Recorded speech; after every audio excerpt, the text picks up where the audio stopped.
question will be Irish O'Fell from Warchant over here on your right. Hey, Jaden, how you doing? I'm good. How you doing? I'm good. Coming through the process, I think when Florida State got involved with you, some people might not have known that much about you. How did that relationship start, and how much did it mean to you that they were kind of in on you a little bit early?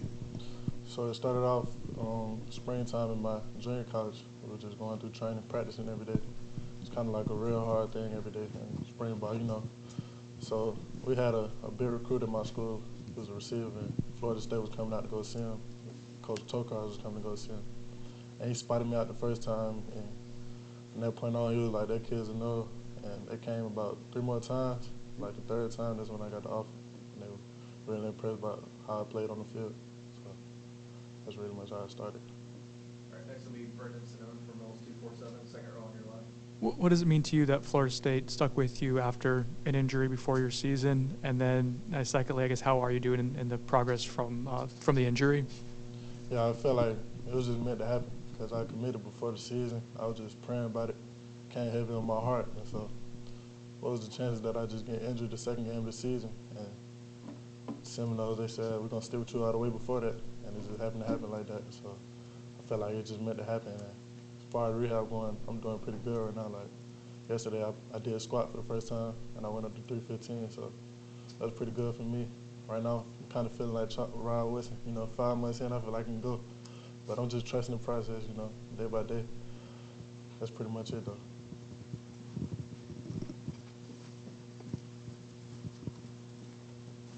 All right, we've got a couple questions from Zoom. First one will be Jerry Coates from the Osceola.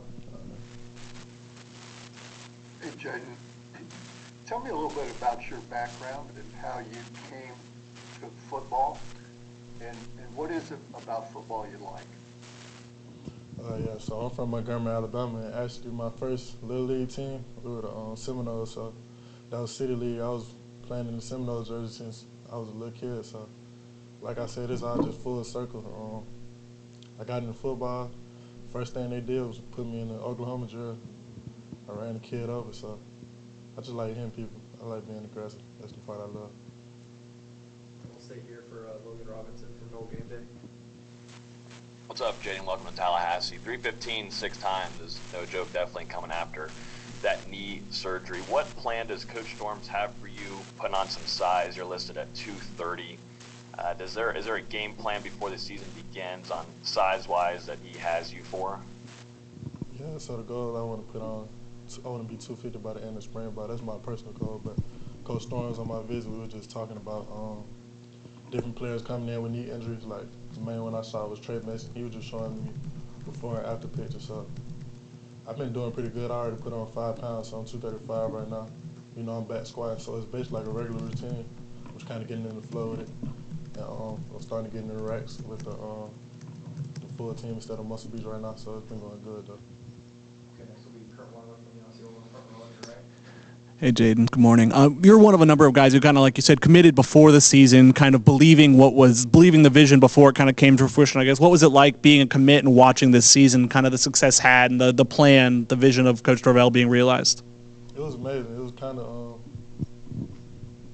of like I expected it to happen because it's just the Florida State tradition. Like it's just meant to be. So watching guys like Verse and McClendon's my roommate. So I just watched the D-line grow every week. So it's great to me.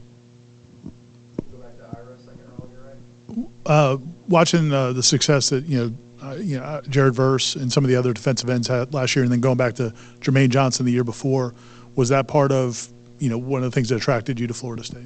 Yeah, it was. And I also feel like I got a lot of upside on my side, so I feel like I can carry the load. Like I'm a hard worker, and I just like to get things done. So it was a big purpose of me coming here.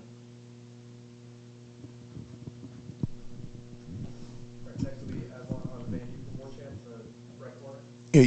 We talked about you believing in this program and sticking with your commitment. What did it mean for this coaching staff to stick with you after you got hurt? Sometimes you hear stories about coaching staffs kind of cooling off players if they're going through an injury. What did it mean for you to know the staff kind of had your back throughout the entire process? Yeah, it meant a lot. It was all about trust, and I'm big on that. So I just always believed in the program. They believed in me. So we're going to keep that plan all the way through. Come back to What's Coach JP like, and what's your relationship been like with him? He's a very upfront coach. Like, he's gonna keep it real with you, and that's the best way to coach, I feel. Me and Coach JP talk a lot. He's been on the road lately, so I've been with Coach Storms the most, but he's a real good guy. Next will be Christy from Noles 247, front row on your left. 2 questions. From high school to now, how much has your body changed? And also, going to JUCO, what did that whole 2 years kind of teach you, maybe reinforce in you? So back in high school, I was playing safety all the way up into 10th grade, and I switched to defensive end my 11th grade year. So it's kind of still, it's not new to me anymore, but coming into college, it was kind of fresh to me. I say I developed a lot at Hutch, and I feel like I can still develop a lot here. Coming out of Hutch, it was a while, but like I made it through, and I got a lot better, and I feel like I still got a lot of upside here too.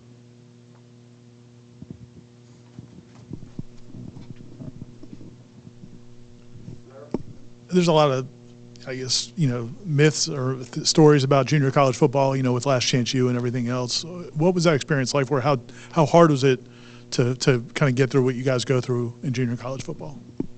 I came from a better junior college program. We don't like to call our program JUCO. Coach Dallas, he like to call it junior college because we like a real program out there. We do everything a business way. It's kind of just like here. It's like a system. Call it Hutch Factory. Everybody go through there, we come out good. Like, we don't do anything in a bad way. It's just a full through program. That's how I look at it. Wasn't really a bad experience. There's a lot of transfers on this roster, and for Coach Norvell, he's mentioned how important it is for everybody to be able to fit in. He told the players he will not bring anybody into this locker room that won't be able to fit in. Do you see a lot of like-minded guys? Do you feel like you already belong, and what's the kind of the brotherhood or vibe that you feel right now with this program? Yeah, I definitely feel that. Like, everybody around you got to be in a hard-working mindset, because I've been on losing teams too, and everybody knows how that turn out. You can argue on the sidelines, you can do all that all you want, but if everybody on the same page, there's no way it can't work out. There's no way. Like, it's gonna work out. Everybody got a good level headed. All right, we're gonna come back to Zoom for Jerry Kutz again. Jaden, when they recruited you, did they recruit you primarily to be an edge player or a tackle? Where do you see yourself fitting in the scheme, and what have they told you? Yeah, so I got recruited by Coach JP the most, but I was recruited to be an edge player. But I'll be playing pretty much all positions on the line. Go good. All right, thanks, Jaden. Thanks. Appreciate y'all.